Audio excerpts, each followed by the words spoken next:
तो वर्तमान समय हम अपनी स्थिति को शक्तिशाली कैसे बनाएं, क्योंकि आने वाला समय बहुत नाजुक होगा। आने वाले समय में कई पेपर आएंगे, प्रकृति का पेपर, इविल सोल के पेपर, इविल सोल के पेपर भी आएंगे, हमारे पुराने संस्कारों के पेपर आएंगे, खान पान के पेपर आएंगे, कई जन्मों के जो हमारे प्रकृति के हिसाब किताब है वो पेपर आएंगे।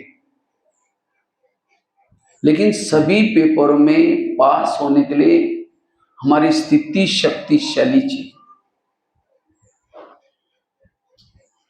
जिनकी स्थिति शक्तिशाली है वो रोने वालों के आंखों के आंसू पोंछ सकेंगे। जिनकी स्थिति शक्तिशाली है वो वायुमंडल को बनाने की सेवा कर पाएंगे। जिनकी स्थिति शक्तिशाली है उनका पद ऊंचा होगा। लेकिन हमारी स्थिति कभी कभी बिगड़ती है। उसका कारण क्या है? उसका पहला कारण है देह का भान। जब हम चलते चलते देह भान में आ जाते हैं, हमारी स्थिति बिगड़ जाती है।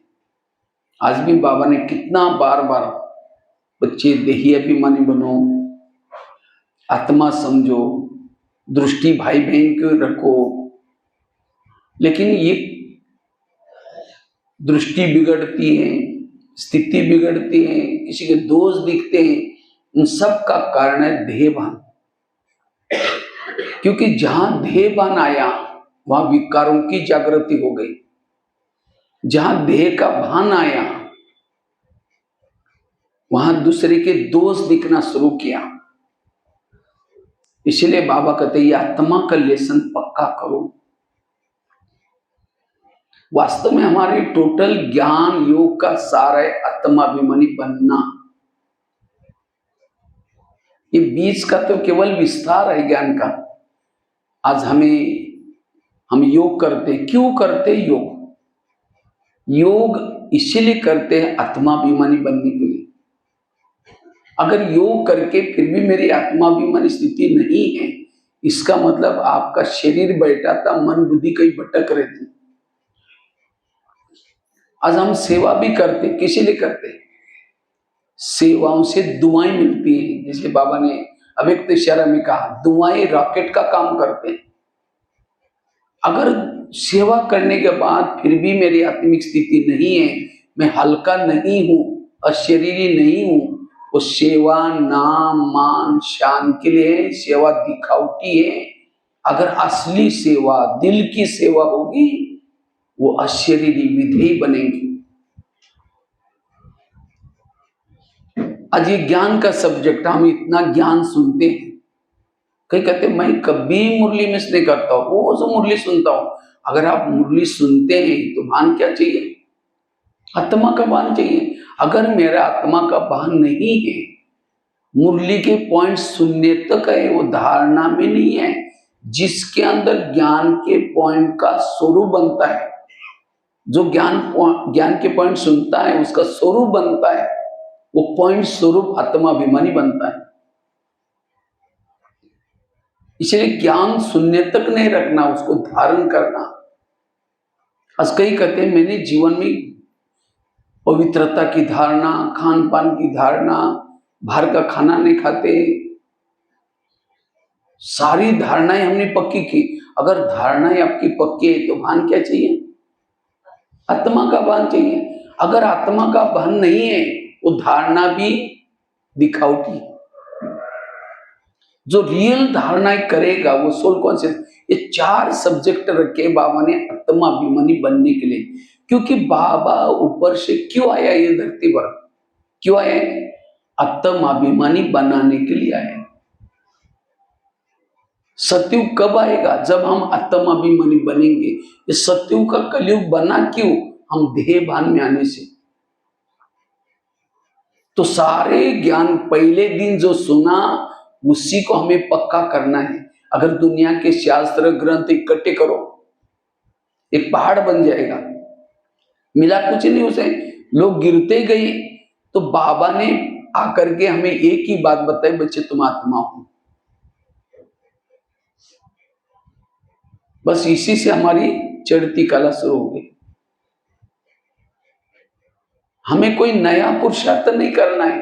आजकल फेसबुक में, व्हाट्सएप में इतनी चटपटी बातें आ रही, सोमान को ये करो, ये क्या क्या कहो, लेकिन जो मूल ब्रह्मा बाबा ने जो पुरुषार्थ किया, दादियों ने किया, उसके तरफ हमारा ध्यान नहीं है। इसलिए मूल है आत्माभिमानी बनना। आत्माभिमानी स्थिति से आपकी सारी समस्याएं खत्म होगी। आज क्या क्या समस्या है? मेरे संस्कार नहीं बदलते, और क्या समस्या है? मुझे सहन नहीं होता। सहन करने का पुरुषार्थ नहीं है, पुरुषार्थ है आत्माभिमानी बनने का। बीज बोया ही नहीं, पानी डाला ही नहीं, वृक्ष आएगा नहीं, वृक्ष को फल भी नहीं लगेगी। इसी तरह जिन्होंने आत्मा का पाठ पक्का किया ही नहीं, स्मृति का पानी दिया ही नहीं, उसके जीवन रूपी वृक्ष में सहन शक्ति, धैर्यता, सत्यता, ईमानदारी, ये फल कैसे आएंगे? आत्माभिमानी बनो, आपके जीवन में गुणों के फल लगेंगे। आत्माभिमानी वालों को एक परमात्मा के सिवाय किसी का भी प्रभाव नहीं होगा, ना व्यक्ति का, ना वस्तु का, ना कोई चीज का। जीवन में रहते हुए बंधनों से मुक्त, विकारों का बंधन, संस्कार, सारे बंधन टूट जाएंगे। इसको ही कहते हैं जीते जी मर जाना। जीते जी मरना अर्थात सोल कॉन्शियस बनना। सोल कॉन्शियस वाला इस दुनिया से मरा पड़ा है। मराठी में कहते हैं ना, मेल्याशिवाय स्वर्ग दिसत नहीं। दादी जानकी जी हर क्लास में कहती थी, मैं कौन, मेरा कौन।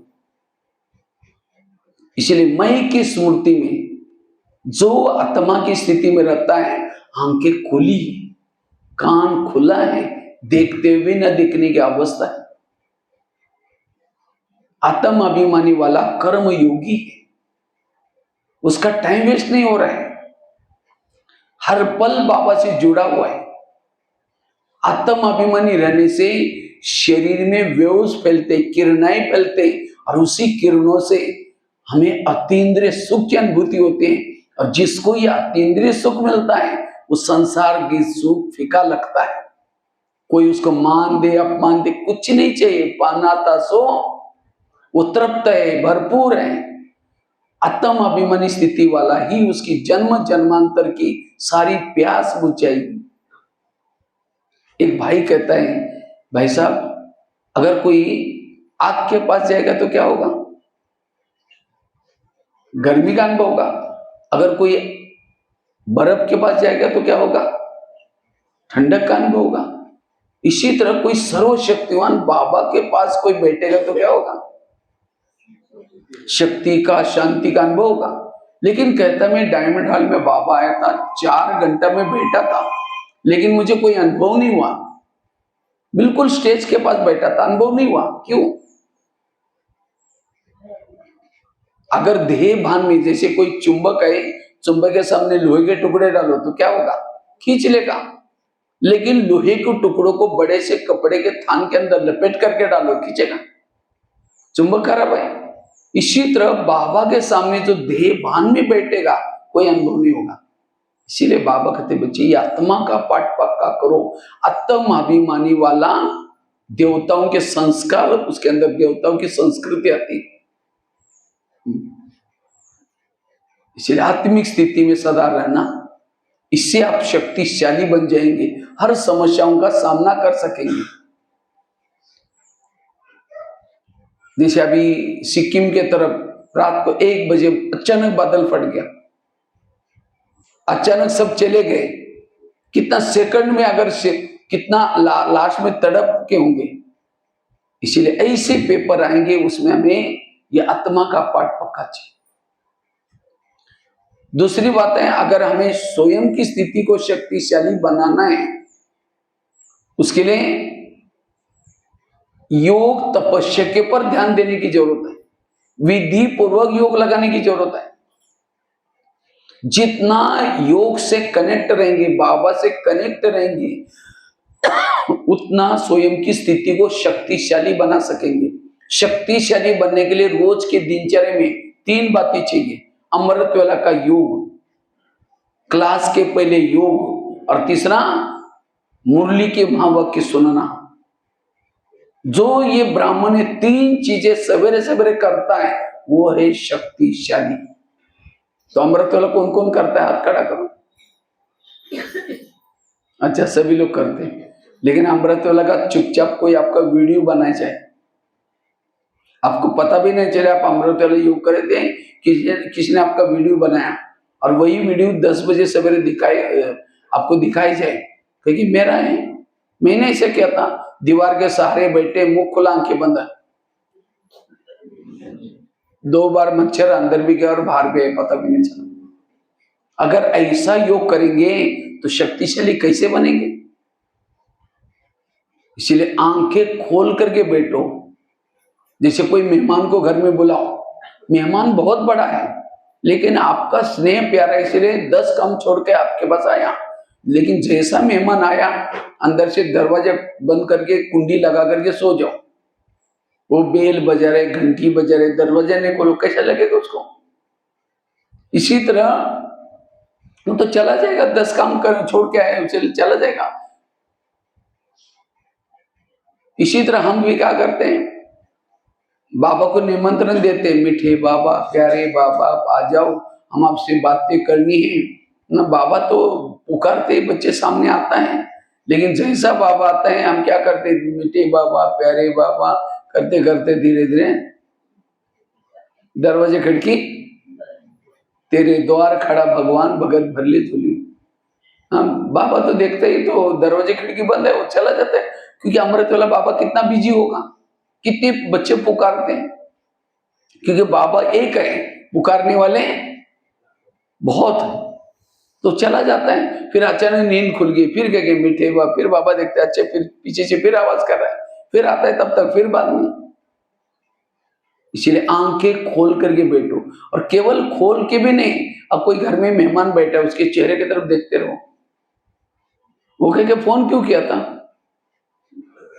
तो कई योग में बैठेंगे, बाबा के फोटो की तरफ देखते रहेंगे, फिर बीच में घड़ी में देखेंगे, अब कब तक देखना हो, क्योंकि बहनों ने बोला होता है 4 से 4:45 तक योग करना है। तो योग करते करते फिर देखेंगे कहीं 4:45 तो नहीं बजा, अच्छा अभी तो 4:20 हुआ है, और थोड़ा देर देखना है, फिर कहेंगे मैं आता हूँ, फिर भी एक बार देखेंगे।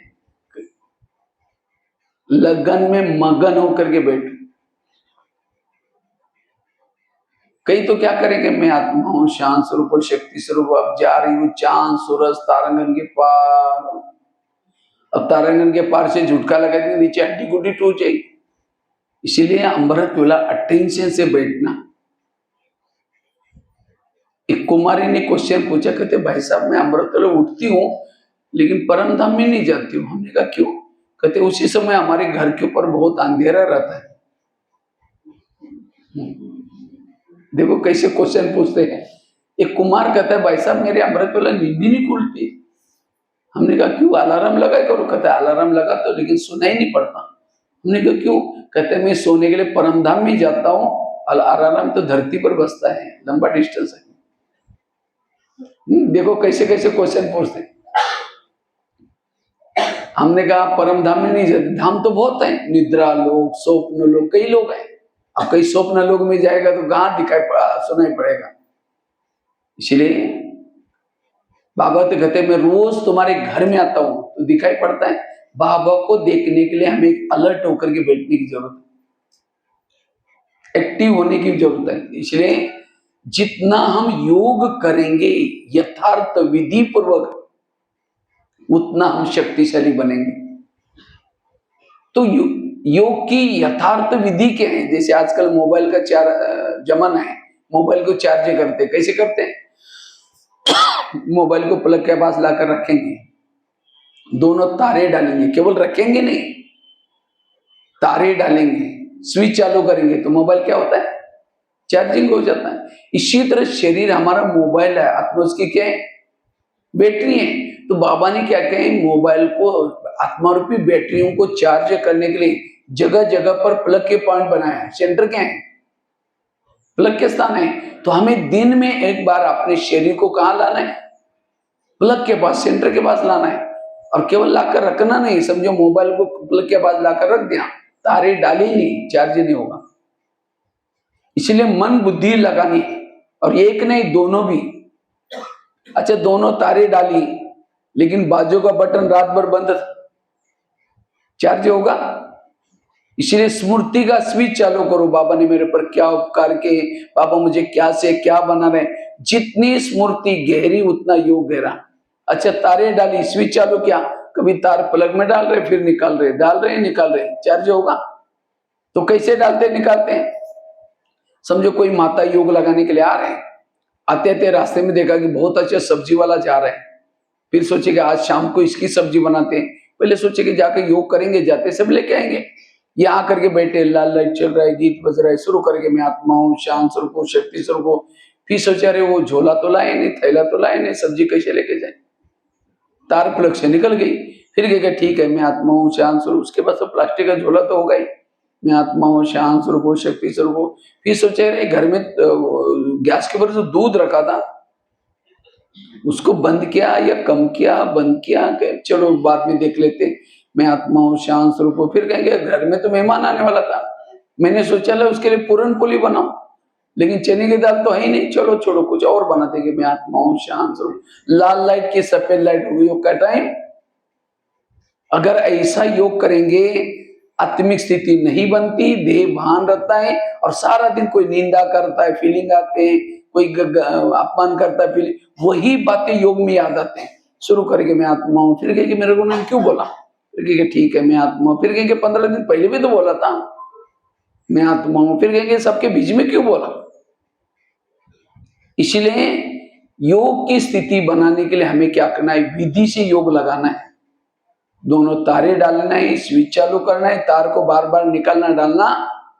कई कहते जब योग में बैठते तो मेरी आत्मा ऊपर जाती नहीं, क्या योग में आत्मा परमधाम में जाती है? जाते हैं? हाँ? क्योंकि आजकल हम क्या करते हैं, वो टीवी में वगैरह कई आजकल वीडियो में देखते हैं, योगी बैठा, जैसे बैठा उसमें से एक बिंदी निकली, करके घूम करके सीधा गई और परमात्मा से टच हुई। लेकिन हम जब बैठे तो कुछ निकलता ही नहीं, तो लगता हमारा योग ही नहीं लगता। योग में शरीर से आत्मा नहीं निकल करके नहीं जाती। जैसे मोबाइल का एग्जांपल दिया, मोबाइल को तारे डाली, स्विच चालू किया, जैसे स्विच चालू किया मोबाइल चार्जिंग चालू हो गया, क्या मोबाइल से बैटरी निकल कर प्लग में घुसने निकल गई? बैटरी कहाँ रहते हैं? मोबाइल में। तो करंट लेने के लिए कौन जाते हैं? तारे। इसी तरह मन बुद्धि परमधाम में जाता है, आत्मा शरीर में होते हैं। इसीलिए मन बुद्धि, लेकिन कौन सा मन जाता है? जो मन हल्का है। कौन सी बुद्धि जाते हैं? जो बुद्धि स्वच्छ है। ये दोनों की हमें बड़ी अच्छी संभाल करनी है। और हमारा योग का आधार है बुद्धि, मन नहीं, बुद्धि। तो बुद्धि क्या करते हैं? दृश्य देखते हैं, लेकिन हम बुद्धि का प्रयोग योग में कम करते हैं। बुद्धि कैमरा है, मन टीवी है, बुद्धि गाय है, मन उसका बछड़ा है। और जितना योग आप अच्छी तरह करेंगे, शक्तिशाली बनेंगे। तो एक तो अमृतवेला का योग क्लास के पहले, क्लास यहाँ कितना बजे चलते हैं? हाँ, 7 बजे मुरली चालू हो जाते हैं। और योग कितना बजे चलता है? 6:30 बजे। मैं देखा था, आए थे 2-4 लोग, फिर धीरे धीरे धीरे 7 से पहले, जो क्लास के पहले योग नहीं करता, मुरली उसके कोई काम की नहीं, मुरली उसके धारणा में नहीं आती। अब खेती के तो जानता है ना, खेती का अनुभव है ना। खेती में बीज कैसे डालते हैं? पहले हल चलाते, जमीन को तैयार करते, बाद में बीज डालते। अब रुके सूखे खेती में डाल दिया तो उगेगा? इसी तरह ज्ञान का बीज दिमाग में डालना है, उसके पहले आधा घंटे का योग बड़ा जरूरी है। और संगठन का योग कब मिलता है हमको? केवल क्लास के पहले। लेकिन आजकल मैं देख रहा हूं सेंटर्स पे क्लास के पहले योग में सारे ढीले होते जा रहे, आएंगे नहीं। बस एक आएगा 6:30 बजे, दूसरा आएगा 6:45 बजे, 7:05 सारे दौड़ करके पहुंच जाएंगे। इसलिए अब हमें इसके ऊपर संगठन का योग जितना करेंगे, सेंटर का वायुमंडल अच्छा बनेगा। सेंटर का संगठन में योग करने से शक्ति बनती है। किसी का योग नहीं लगता, उसका भी योग लगना शुरू हो जाएगा। आप लोग रेस लगाओ, इस अभी दिवाली आने वाली है, तो कल से क्या करो, कल से अगले चैत्र महीने तक एक बाहर एक रजिस्टर रखना है उधर एंट्री करते समय, और वहां एक घड़ी रखना है। जो 6:30 बजे अपना अपना नाम लिखना है, नाम के सामने ये लिखना है कितना बजे पहुंचे थे, और जो 6:30 से पहले पहुंचेगा वो फर्स्ट नंबर, 6:45 तक आएगा सेकंड, और 7 से पहले आएगा थर्ड। और जो एक 6 महीने में, मतलब अगले गुड़ी पड़वा होता है ना, नया साल महाराष्ट्र में, उसी समय उन लोगों का सम्मान करना जो 6:30 से पहले आए। ठीक है, ये रेस लगाओ, क्योंकि अभी ठंडी आने वाली है। ठंडी में क्या अच्छी लगती है? रजाई। जो रजाई लेकर के सोएगा उसको रजाई चली जाएगी, गदाई मिलेगी। अगर रजाई लेने, रजाई का त्याग कर दो। यहां तो कुछ नहीं ठंडी, मैं देखता हूं पंजाब में, दिल्ली में नाक से मुंह से धुआं निकलता है 2-3 महीना तक, तो भी छोटे बच्चे भी स्वेटर पहन के टुक टुक टुक करके दौड़ते हैं स्कूल में। और यहाँ इसीलिए हमें, और मैं देखता था हमारे स्कूल में प्रिंसिपल क्या करता था, प्रेयर से पहले जैसे प्रेयर की बेल बज गई, मेन गेट बंद होता था। उसके बाद जो बच्चे आते थे वो बाहर खड़े रहते थे। प्रेयर करके बच्चे जाने के बाद एक एक बच्चे को अंदर लेता था, और एक एक बच्चे की इतनी पिटाई करता था, दोबारा प्रेयर मिस नहीं करते थे। किसी का कुछ कारण है वो सुन लेता था, किसी की बस पंक्चर हो गई, वो तो ये नहीं, वो छोड़ो दे। अगर किसी का कारण नहीं है तो भी उसने ये किया, लेट आया, पिटाई होती थी। तो हमारा भी प्रिंसिपल पिटाई अभी देखता है, वो 6:30 बजे गुप्त रूप में चक्कर लगाता है। ये तो अभी दौड़ रहा है, कभी आप घर में बैठा है तो पिटाई करेगा कहां? धर्मराजपुरी में। मैं एक सेंटर में गया था गुजरात के, वहां 6 से योग चलता है, 6:30 तक, 6:30 से 6:45 7:15 तक मुरली चलती है। मैं जैसे गया पूरा क्लास फुल, तो मैंने बहनों को कहा शायद मैं आने वाला, नहीं भाई जी, हमारा नियम है, हम क्या करते हैं 6:30 बजे हो गया, 6 बज गया, हम मेन गेट का दरवाजा बंद कर लेते हैं। उसके जो आएंगे नीचे बैठेंगे, नीचे एक हॉल है वहां बैठेंगे, क्योंकि प्रिंस प्रिंसेस का एक कॉलेज है। जितना आप क्लास के पहले योग करेंगे, और फिर कहते क्या, हमको योग के लिए टाइम ही नहीं मिलता। जो बाबा ने टाइमिंग दिया उसको फॉलो करो, अलग से योग नहीं करो। क्लास के पहले दिए हैं, अमृत वाला दिए हैं, रात को सोने से पहले ट्रैफिक कंट्रोल, इसको फॉलो करो। आपको अलग से कोई तपस्या करने की कोई जरूरत नहीं, उसको ही हम नहीं फॉलो करते हैं, और कोई ना कोई बहाना करते हैं। बच्चे स्कूल में जाते हैं, ये जाते हैं, हमारे हम तो भी किचन में सेवा करते हैं, हमारे कितने जाते हैं लोग, 5-5 हजार, 10-10 हजार। इसलिए अंदर अटेंशन देना है कि क्लास के पहले योग करना है। और साथ में मुरली कहाँ सुननी है? क्लास में। आजकल ऑनलाइन में सुनने की माया लगी, जो ऑनलाइन से सुनेगा उसकी पूजा ऑनलाइन से होगी। आजकल मंदिर में कम लोग जाते हैं, क्यों? ऑनलाइन से करते हैं। इसलिए एक बार ब्रह्मा बाबा को दादियों ने पूछा था, बाबा त्रेतायुग वालों के लिए पढ़ाई का प्रबंध आप क्या करेंगे? उसके लिए मधुबन में आवास निवास, किचन, डाइनिंग ये सब बनाना पड़ेगा। बाबा ने कहा कि नहीं बच्चे, 33 करोड़ का प्रबंध मैं आगे चल करके पढ़ाई का करूंगा, केवल 9 लाख क्लास के स्टूडेंट बनाऊं। और अब बाबा ने 5-6 साल से, 10-12 साल से क्या किया, पीसअप में टीवी चालू किया, फेसबुक, व्हाट्सएप, सभी में मुरलियां। पहले मुरली ऐसी कभी भी पब्लिक में नहीं जाती थी, किसी के भी हाथ में मुरली नहीं होती थी। लेकिन आप बाबा ने सबको ये किया, क्यों? ये 33 करोड़ वालों की तैयारी। तो आपको 33 करोड़ में जाना है, सत्युग में जाना है? मुरली कहाँ सुननी है? यहाँ। नहीं तो सीता रोती भी रहती है, राम को याद भी करते, अकेले बैठे, और गोपिकाएं संगठन में रास कर रहे हैं, कृष्ण बीच में है। इसी तरह यहाँ संगठन में मुरली चल रहे हैं, रास कर रहे हैं, ये वो भी भले सुनो, लेकिन क्या करो, यहां मुरली सुन करके फिर जाओ। जैसे बच्चे स्कूल में जाते हैं, हाजिरी लगाते हैं, फिर ट्यूशन में जाते हैं। केवल ट्यूशन की पढ़ाई से नहीं होती, हाजिरी यहां लगती है। इसलिए मैं रोज यहां आकर के मुरली सुननी है। नहीं तो एक एकलव्य था भील, वो क्या करता है, एकलव्य गुरु द्रोणाचार्य के पास जाता है और कहता है मुझे नंबर 1 चाहिए, लेकिन नंबर 1 उसको नहीं दिया। किसको दिया? अर्जुन को। क्यों? अर्जुन सामने सिखाता, और द्रोणा एकलव्य कहां सिखाता?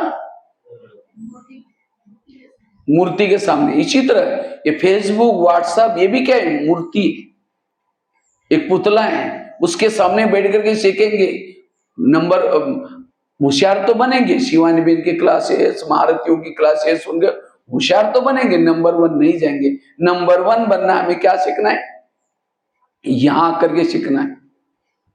जो ब्राह्मण ये 3 चीजें करता है वो है शक्तिशाली। पहली बात कौन सी सुनाई? आत्म अभिमानी स्थिति का अभ्यास। दूसरा है ये 3 बातें, ये 3 बातें जो करता है किसी के दोष दिखाई नहीं पड़ेंगे, सब अच्छे नजर आएंगे। एक 2 महिलाएं थी, एक महिला रहती थी 2 मंजिल पर, दूसरी रहती थी नीचे के मंजिल पर। 2 मंजिल वाले रोज अपने घर के खिड़की से पड़ोसी के छत पर देखते हैं, छत पर वो कपड़े सुखाते हैं, उसके कपड़े देकर के पति को बुलाती हैं, इसको कोई अक्ल नहीं, कितने गंदे कपड़े, कितने मैले, जाओ पूछ के आओ। पति कुछ नहीं बोलता, रोज बुला करके कहते जाओ पूछ के आओ। एक दिन जब उसने उसी खिड़की से देखा तो पड़ोसी के कपड़े अच्छे दिखने लगे, फिर पति को बुलाया, कहते आज इसको कैसे अक्ल आ गई, कितना अच्छा धुला है, क्या जाओ पूछ के आओ। पति धीरे से मुस्कुराता और कहता है आज सवेरे सवेरे मैंने अपने घर के खिड़की के कांच साफ किए। समझ में? उनके कांच गंदे थे इसलिए कपड़े। इसी तरह आज हर इंसान अच्छा है, लेकिन हमें गंदा क्यों दिखता है, गलत क्यों दिखता है? क्योंकि हमारी सोच निगेटिव है। इसलिए रोज अपनी खिड़की को साफ करो। खिड़की साफ कब होगी? जब अमृत वेला चीख करेंगे, रोज आकर के संगठन में आधा घंटा योग करेंगे, रोज की मुरली सुनेंगे, तो आपकी बुद्धि रूपी खिड़की, और उसी खिड़की से जिसको भी देखेंगे सब अच्छे नजर आएंगे। इसलिए 3 बातों से हमारी स्थिति शक्तिशाली बनेगी। तीसरी बात है, अगर स्थिति को शक्तिशाली बनाना है, स्थिति बिगड़ती क्यों? उसका कारण है इंद्रियां हमारी स्थिति बिगड़ती है। माया कहीं बाहर से नहीं आती, माया कहां से आते हैं? इंद्रियों के द्वारा आते हैं, आंखों से आते हैं, कान से आते हैं, मुख से आते हैं, मन से आते हैं, बुद्धि से आते हैं। लेकिन आज हमारे इसके तरफ ध्यान, हम दूसरों को दोष देते हैं, इसके कारण ऐसा हुआ, इसके किसी के कारण नहीं हुआ, मेरे खुद की इंद्रिया कारण है। इसीलिए कहते हैं स्वयं को बदलो। स्वयं को बदलना मतलब क्या करना? भैंस पहन लिया, सफेद ड्रेस पहन लिया, बदलना हो गया। तुम अपने घर को सुधारो। घर मतलब क्या? लौकिक घर नहीं है, शरीर आत्मा का घर है। तो क्या इस घर में रहने वाले सब ज्ञान में चलते हैं? आंखें ज्ञान में चलती हैं? अगर आंखें ज्ञान में चलती, योग में बैठते समय बंद क्यों होती? मोबाइल देखते समय बंद नहीं होती। इसका मतलब आंखें मेरी हिते से नहीं है। अगर कान ज्ञान में चलता, कोई परचिंतन सुनाता है तो क्या कहता है, और क्या हुआ? वो उठ के भी जाने, बैठो ना, चाय पानी पी के जाना, बताओ क्या हुआ। इसीलिए हर इंद्रियों को श्रीमत प्रमाण चलो। ब्रह्मा बाबा ने क्या किया? ब्रह्मा बाबा ने नारायण बनने के लिए क्या पुरुषार्थ किया? ब्रह्मा बाबा रोज अपनी इंद्रियों का दरबार लगाते थे। बाबा की एक डायरी मिली थी, बाबा रोज उनकी चेकिंग करते थे। लेकिन आज हमारा इसके तरफ ध्यान, अंधेरी नगरी, चौपट राजा, टकेसरबाजी, टकेसर खाजा। इस नगरी में जो चाहे हो रहा है, आंखें जो चाहे देख रहे हैं, मुख जो चाहे बोल रहे हैं, मन के जो चाहे सोच रहे हैं।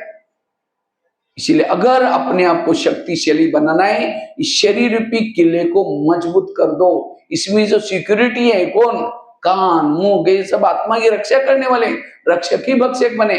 अगर पाकिस्तान के बॉर्डर पर कोई सैनिक खड़ा है और आतंकवादी आता है, कहता है 1000 का 500 का नोटों का थैला लो लेकिन मुझे अंदर जाने दो, तो वो क्या करेगा?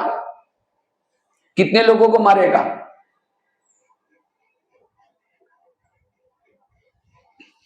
इसीलिए उस सैनिक को नोट प्रेमी नहीं, क्या बनने की जरूरत है? देश प्रेमी। तो आज हमारी हर इंद्रियों के अंदर, अगर इंद्रियों के अंदर विकारों के लिए आकर्षण है, आप एक संगम युग नहीं, ऐसे 10 संगम युग भी ज्ञान में चलो, कोई भी परिवर्तन आने वाला नहीं है। इसलिए इंद्रियों के अंदर विकारों के लिए नफरत पैदा करो। जैसे भारत में अंग्रेज घुसे थे, कैसे घुसे थे? भारत में नवाबों का शासन था, बंगाल का नवाब, बिहार का नवाब, सूरत का नवाब। अंग्रेज आए, नवाब के साथ दोस्ती की और दिल्ली के ऊपर अटैक किया, और भारत क्या हो गया? गुलाम। इसी तरह माया रूपी अंग्रेज आते हैं और दोस्ती किसे करते हैं? इंद्रियों से। कान के साथ दोस्ती की, मुंह के साथ दोस्ती की, आंखों के साथ दोस्ती की और आत्मा के ऊपर अटैक किया। इसीलिए आज हमारा शरीर रूपी देश गुलाम है। तो अंग्रेज लोगों को भगाया कैसे? जनता को जागृत किया, जालियनवाला बाग, नमक का सत्याग्रह, नारे बनाए, और तब जनता ने कहा अंग्रेजों गो बैक, भारत छोड़ो, तब चले गए। इसी तरह हमारी हर इंद्रिय कहे कि माया गो बैक। इसीलिए हमें रोज ये ब्रह्मा बाबा ने जैसे दरबार लगाया, ये पुरुषार्थ करना है। एक एक इंद्रियों से बातें करो। हे मेरे कान, तुम मेरे इस राज्य की शान हो, अगर तुम ना होते मैं ईश्वरी मावक के कैसे सुनता। लेकिन कभी कभी तुम विरध भी सुनते हो, अगर सुनेगा मैं तुमको सजा दूंगा। आगे चलो मुख के पास, हे मुख, तुम भी मेरे इस राज्य के शान हो, अगर तुम ना होते मैं ईश्वरी मावक के दूसरों को कैसे सुनाता। लेकिन कभी कभी तुम परचिंतन करते हो, करेगा मैं तुमको सजा दूंगा। आगे चलो आंखों के पास, हे आंखें, मुझे 84 जन्म में बहुत आंखें मिली, तुम्हारे जैसे भाग्यशाली कोई नहीं मिली, क्योंकि तुम्हारे द्वारा मैंने सत्यम शिवम सुंदरम को देखा है। क्या प्रभु को देखे मैं तुम्हारा पेट नहीं भरा? तुम व्यर्थ क्यों देखते हो? देखेगा, सजा दूंगा। आगे चलो पांव के पास, हे पांव, तुम भी मेरे इस राज्य की शान हो, अगर तुम ना हो तो मैं सेवा करने के लिए कैसे जाता। सेवा मुख ने भाषण की, आदि वो किसको मिली? पांव को, क्योंकि पांव घुटने के ऊपर पूरा शरीर को लेके आता है। इसलिए कोई भी आता है तो उसके चरण छूते हैं। लेकिन कभी कभी पांव तुम परचिंतन करने के लिए लेके जाते हो। परचिंतन क्या? मुख ने। पाप किसको चढ़ा? पांव के ऊपर। माना हर इंद्रिया आत्मा की एंटी में है। इसलिए इसको सुधारना, और इसी के आधार से भविष्य का पद है। राजा कौन बनेगा, दासी कौन बनेगा, साहूकार कौन बनेगा, इसका आधार है स्वराज्य अधिकारी। अगर मेरा इंद्रियों पर शासन नहीं है, मैं ज्ञान दूसरों को नहीं सुनाता हूं, मैं धन के सेवा नहीं करता हूं, धन भी सेवा में नहीं लगाता हूं, इंद्रियों के अधीन हूं, ऐसी आत्मा क्या बनते? दास दासी। जो उदास रहता है वो दास दासी। अगर समझो धन से सेवा की, ज्ञान भी सुनाया, लेकिन इंद्रियों पर शासन नहीं, वो क्या बनता है? साहूकार। कोई ज्ञान भी चलता है, धन से सेवा नहीं करता, ज्ञान भी नहीं सुनाता, लेकिन इतना गुप्त पुरुषार्थ करा, इंद्रियों पर शासन किया पुरुषार्थ करके, वो तो राजा तो बनेगा, लेकिन कंगाल राजा बनेगा। और जिसने धन से सेवा की, ज्ञान भी दूसरों को सुनाया, इंद्रियों पर भी शासन किया, वो संपन्न राजा। इसीलिए अगर मुझे स्थिति को पावरफुल बनाना है, एक एक इंद्रियों पर शासन करो। रात को सोते समय फिर चेक करो। सबसे पहले कान से पूछो, कान तुम्हारा चार्ट कैसा रहा? तुम्हारा धन्यवाद सवेरे मुरली सुनी थी, लेकिन 12-1 बजे कोई माता जी आई थी और तुमने नजदीक जाकर के सुना था, और क्या हुआ? क्योंकि मैंने शीशी कैमरे में देखा है, मेरा तीसरा नेत्र सदा एक्टिव है। आजकल लगाते हैं ना शीशी कैमरे, तो हमारा भी एक किला है, इस किले के चारों तरफ से शीशी कैमरा, बुद्धि रूपी नेत्र खुला है। तो उसको सजा दो कान को। कौन सी? कैंची लेकर के काट करके नहीं फेंको, जा तुम मेरे राज्य से निकल जा, तुम गलत सुनते हो, ये सजा नहीं दो। कौन सी? दोबारा मुरली सुनाओ, क्योंकि जिसमें कान में ज्ञान कम है वही पर चिंतन सुनेगा। आगे चलो मुख के पास, तुम्हारा चाट कैसा रहा, तुम्हारा धन्यवाद, तुमने सेवा की थी, ज्ञान सुनाया था लेकिन जब कान ने दरवाजा खोला तुमने और अंदर घुसाया, इसीलिए तुम्हारे लिए सजा कौन सी, कल के दिन तुम्हारा कारोबार बंद, मौन। ऐसे अपनी इंद्रियों के प्रति क्या करो, लॉज। कई माता कहती मेरे बच्चे मानते ही नहीं है, क्यों नहीं मानते, जिसकी इंद्रियां नहीं मानती उसका कहना कोई। इसलिए स्वराज्य अधिकारी बनने से स्थिति पावरफुल। 3 बातें बताएं, पहली बात आत्माभिमानी, दूसरी बात विधि पूर्वक योग लगाने से, 3 बातें अंडर। तीसरी बात स्वराज्य अधिकारी, चौथी बात स्थिति बिगड़ने का कारण है परचिंतन। जब एक दूसरे के हम दोष देखते हैं, अवगुण देखते हैं, स्थिति बिगड़ गई। भगवान से प्यार करने से पूर्व भगवानी रुचि व दुनिया का हर इंसान मुझे प्रिय चाहिए। हम कहते फलानी ऐसी है, वो ऐसी है, और शाम को योग में बैठेंगे, बाबा प्यार करेगा। अब किसी के घर में जाओ, बच्चे भी बैठे, बाप भी बैठा है, बच्चों को कहेंगे बच्चे ठीक नहीं, नालायक है, ऐसा है वैसा है, और बाप को कहेंगे आप बहुत अच्छे है, कितने अच्छे है, बाप कहेगा तुम पहले यहाँ से भाग जाओ। हर माँ बाप को अपने बच्चे प्यारे होते हैं, इसलिए मुझे किसी का परचिंतन ना करना है ना सुनना है। 1 महीना पहले मुरली चली, अभी लगभग 1 महीना हुआ। बच्चे परचिंतन, परदर्शन, परमत से मुक्त, परोपकारी बनो। बाबा कहते बच्चे झगमुई नहीं करो, किसी के दोष ना देखो। ये बाबा क्यों कहता है, इससे हमारी स्थिति बिगड़ जाती है। इसलिए अगर स्थिति को मजबूत बनाना है, किसी की भी दोष देखना, अर्थात कोयले का व्यापारी बनना। जो कोयला का व्यापारी होता है कैसा होता है, हाथ भी काला, मुंह भी काला, जिसको बेचे वो भी काला। इसी तरह जो दूसरे के दोष देखता है, खुद का टाइम वेस्ट कर रहा है, दूसरों को भी टाइम वेस्ट कर रहा है, वायुमंडल खराब कर रहा है। कोई गवर्नमेंट देखता है कि कोई फैक्ट्री से धुआं निकल रहा है, उसको बंद करता है।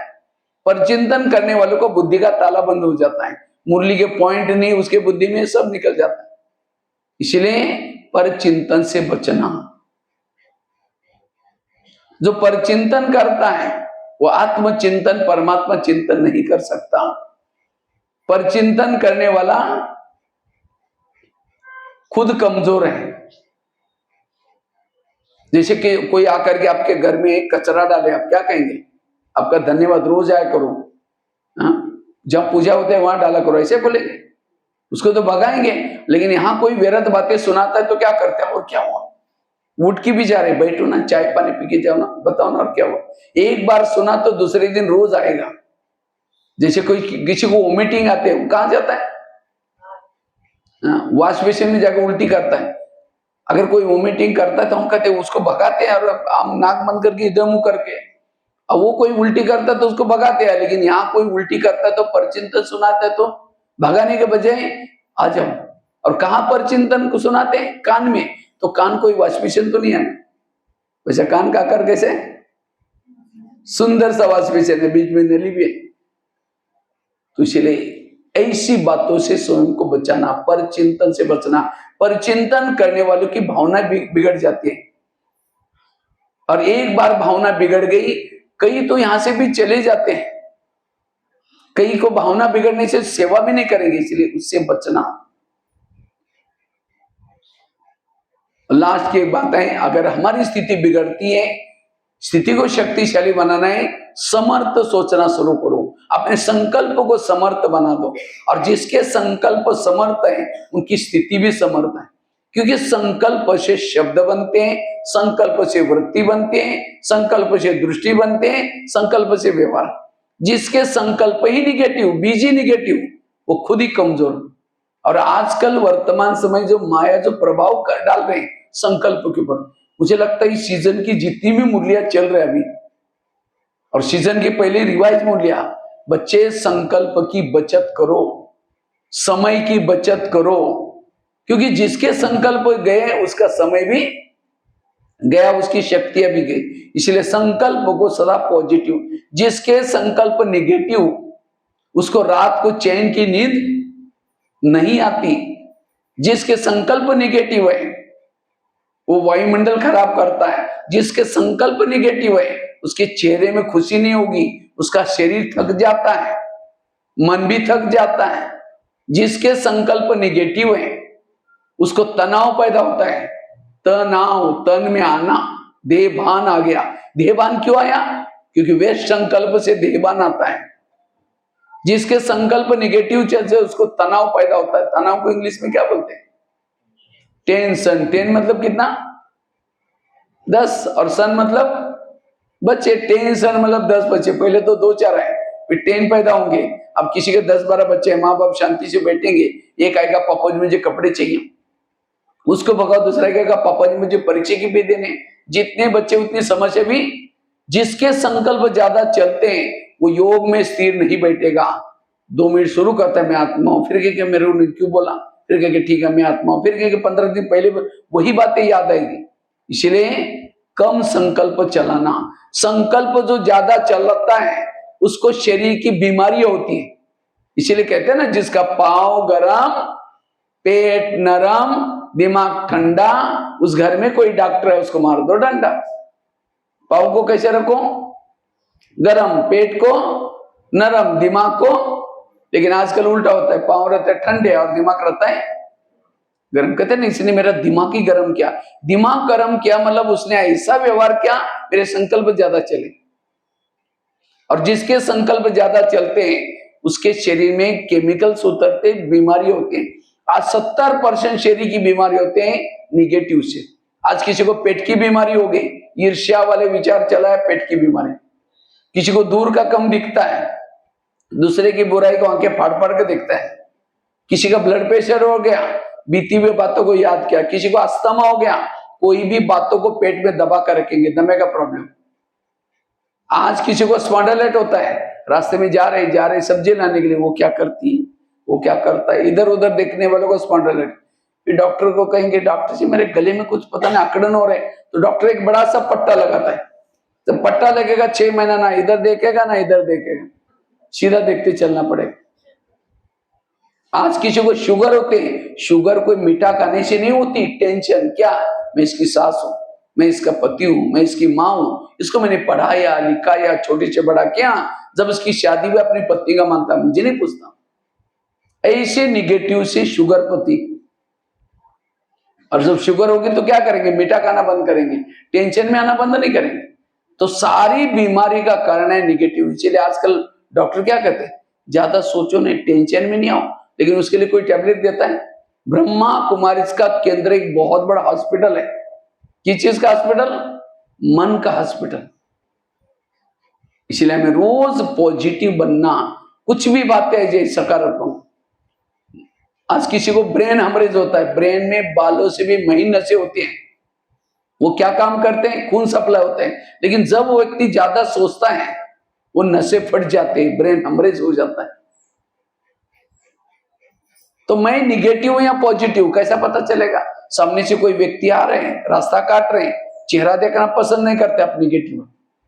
कोई पति की महिमा कर रहे हैं, तुम्हारे पति तो बड़ा अच्छा है, तेरे को क्या पता, तुमने दूर से देखा है, मैं तो पूरा जीवन काटा उसके, वो क्या है मैं जानती हूँ, निगेटिव है।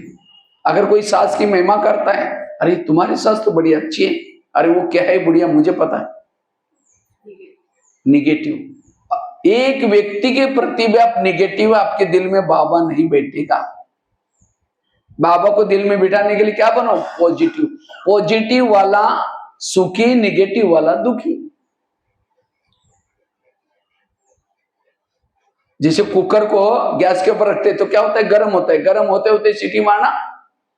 कुकर को सीटी मारेगा तो सब्जी पकाएगा, लेकिन मनुष्य सीटी मारेगा तो ये क्यों हुआ, मेरे साथ क्यों हुआ, ऐसे कैसे हुआ, क्यों क्यों करके एक दिन कहेगा तुम्हारा बहुत दिन से देख लिया तो मुझे सहन नहीं हुआ, सीटी मार दी, गुस्सा है सीटी। मैं तो करीबन 1200-1300 जेलों में गया हूं भारत में।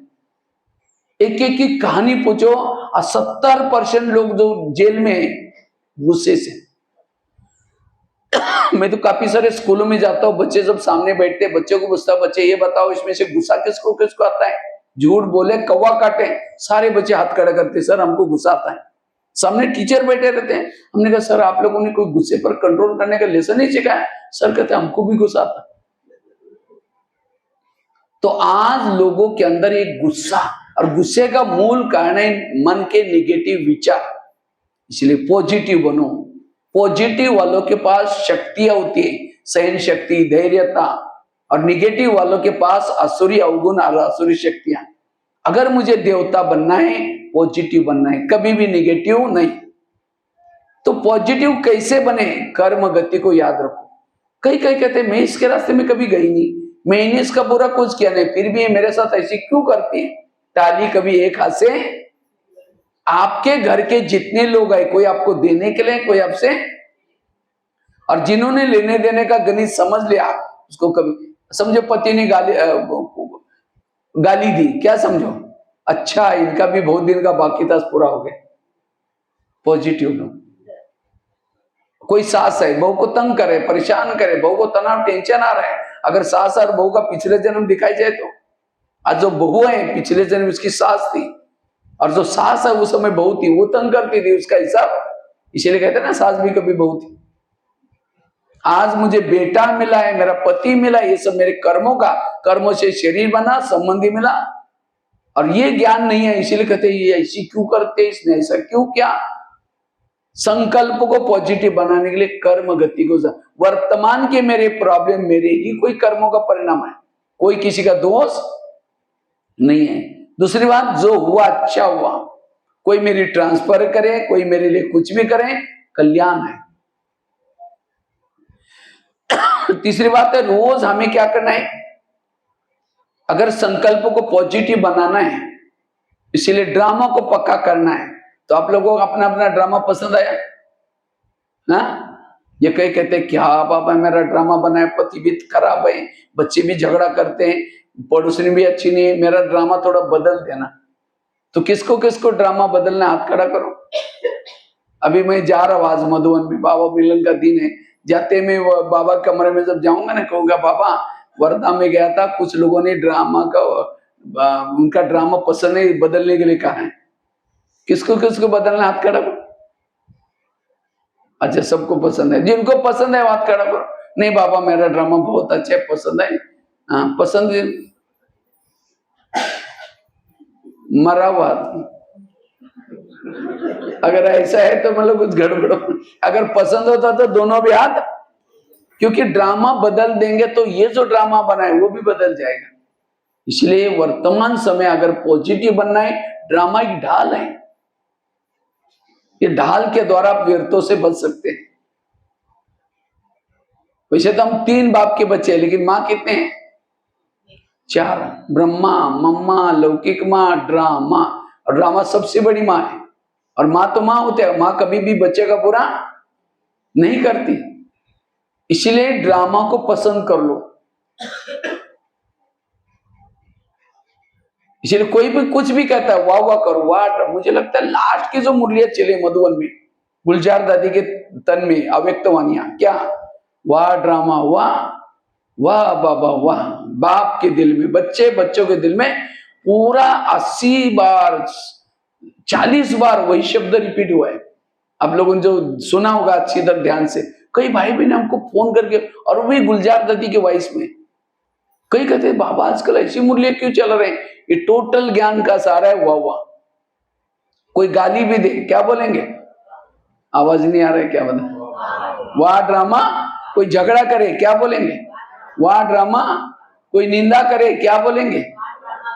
कोई माता जी का पति शराब पे करके पिटाई करे, क्या बोलना है? वाह ड्रामा। अभी आवाज ही नहीं निकला। आप कहेंगे भाई जी पति शराब पी करके मारे तो हवा कैसे निकले? क्यों मार रहा है मेरे को, क्यों बोल रहा है? इसे तो करेंगे, निगेटिव है। लेकिन तो भी उस माता को क्या बोलना है? क्योंकि उसके लिए पति तो बहुत मिले ना। सतयुग में मिला था, त्रेता में मिला था, द्वापर में मिला था। सतयुग का पति तो बहुत अच्छा था, ना शराब पीता था, ना मारता था, ना ये पीटता था, वो देवता था। लेकिन क्या उस देवता वाले पति के कारण बाबा मिला? और अभी का पति भले शराबी है, मारता है, पीटता है, उसके कारण कौन मिला है? तो उस माता के लिए सतयुग वाला पति अच्छा है, अभी का पति अच्छा है? हाँ, सतयुग का पति तो दिल्ली में रहता था, और अभी का पति वर्धा में रहता है, महाराष्ट्र में। तो महाराष्ट्र वाला वर्धा वाला अच्छा है, दिल्ली वाला अच्छा है? इसीलिए बाबा को कहो कि बाबा ऐसा पति मुझे 5000 साल के बाद जरूर देना, ऐसी सास मुझे 5000 साल के बाद जरूर देना, ऐसी पड़ोस ने। क्योंकि संगमी की पड़ोसनी भी अच्छी, संगमी की सास भी अच्छी, संगमी का शरीर भी अच्छा, भले बुजुर्ग है, काला है, कैसा भी है। सत्यु का शरीर तो कंचन काया था, लेकिन उस शरीर की आंखों से बाबा को देखा है? उसके ऊपर बाबा की नजरें पड़ी हैं क्या? उन कानों से भगवान के महावाक्य सुने? उस दिल के अंदर बाबा बाबा की धड़कनें रहती थी, वो शरीर क्या काम का? इसीलिए बाबा कहते हैं हमें किसी को छोड़ने की जरूरत नहीं, वही रहो, सोच को बदलो, पॉजिटिव बन जाएंगे। और जो व्यर्थों से मुक्त है, चेहरे में खुशी है और सदा समर्थ है, वो है शक्तिशाली। स्थिति बिगड़ने का कारण ऐसी परिस्थितियों में हम क्या करते हैं? निगेटिव में चले जाते हैं। इसीलिए पॉजिटिव। और संगम युग में भाग्यशाली कौन है? जिनके जीवन में समस्या ज्यादा, प्रॉब्लम ज्यादा, विघन ज्यादा, वो बहुत भाग्यशाली। आप कहेंगे भाई चाहे कुंती के सामने कृष्ण जाता है, कुंती को कहता है तुमको क्या वरदान चाहिए? सोना चांदी जो भी मांगो, मैं तुम्हारे भक्ति का फल देने के लिए हूं। कुंती कहती मुझे सोना चांदी नहीं चाहिए, मुझे जीवन में समस्या चाहिए, तथास्तु जो भी इच्छाएं पूर्ण हो जाए। फिर कहा कि तुमने समस्या क्यों मांगी? कहते समस्या होगी, आप सदा मेरे साथ में रहेंगे और आप मेरे साथ में रहेंगे, यही मेरा सौभाग्य। तो जिनके जीवन में समस्या है, कौन याद आएगा? इसलिए बाबा बांधीली माताओं को ज्यादा याद करता है। जो बांधीली माताओं को पति तंग करता है, परेशान करता है, उसको कौन याद आता है? बाबा। और जितना बाबा याद है उसका पद भी ऊंचा है। और जिन माताओं को पति तंग नहीं करता, बहुत प्यार करता है, उनका योग किसे लगा है? पति से। और जिसका योग पति से, उसका पद कुछ भी नहीं होगा। तो पति तंग करने वाला चाहिए या प्यार करने वाला चाहिए? हाँ। इसीलिए बाबा कहते बच्चे, ये विघन और समस्या व्यक्ति को महान बनाते हैं। इसलिए पॉजिटिव बनो, निगेटिव को क्या बना दो? अब समझो यहाँ आए, थोड़ा घर में देरी से जाएंगे, जाते लोग बोले हाँ ओम शांति में जाते, घंटों तक बैठते, वहीं जाकर के वहीं खा के आओ। अब यहाँ से जाते ही तुरंत निगेटिव बन जाएंगे, ऐसी बातें सुनते। तो पहले से पक्का करो, अब मैं घर में जाऊंगी, जाते मेरी पूजा हो जाएगी। अगर कोई देवी की पूजा हो तो देवी क्या करते? तो आपको भी कोई बोलना शुरू करेगा, अभी क्या दो? वरदान वाला हाथ से नहीं दो, नहीं तो और चिढ़ जाएगी। बड़ी देवी बन के ऐसे कल जाकर के देख ले, मन से कहो कि बाबा इनका कल्याण करना। आज हम कितनी अच्छी अच्छी बातें सुन के आए, अगर ये भी क्लास में होते, उनको डायबिटीज हो रहे, कितना गुस्सा करते हैं, वो भी ठीक हो जाते हैं। वो आपको बोल रहे हैं, लेकिन आप ऐसी दुआएं दे रहे हैं। उसको लगेगा पहले मैं थोड़ा भी बोलता तो काली का रूप धारण करती थी, आज तो बिल्कुल चुप है। आश्रम के कोई क्लास का उसका असर हो गया। ये निगेटिव को, और जितना निगेटिव को पॉजिटिव संकल्प बचाएंगे। इसलिए वर्तमान समय संकल्प को बचाना, इसे समय बच जाएगा, इसे हमारी आत्मिक स्थिति बन जाएगी, स्थिति अच्छी बनेगी। तो कितनी बातें हो गई? पहली बात बताई, स्थिति बिगड़ने का कारण देहभान, इसलिए आत्माभिमानी बनो। दूसरी बात बताई, विधि पूर्वक योग करना है। और हमें 3 बातों के ऊपर खास अंडरलाइन, अमृतवेला का योग, क्लास के पहले योग, और तीसरा मुरली। और तीसरी बात कौन सी सुनाई? पर चिंतन, स्वराज्य अधिकारी बनना, एक एक इंद्रियों पर ध्यान, और कैसे सजा देना है, कैसे दरबार लगाना है। और चौथा बताया पर चिंतन से बचना। और 5वां बताया समर्थ संकल्प, उसके लिए ड्रामा को, कर्मों को याद रखना, निगेटिव को पॉजिटिव बनाना, तब जाकर के हम संकल्प बचाते। अगर ये 5 बातें आपके हैं तो आपकी स्थिति शक्तिशाली है, स्थिति अच्छी बना सकेंगे। ठीक है, ओम शांति।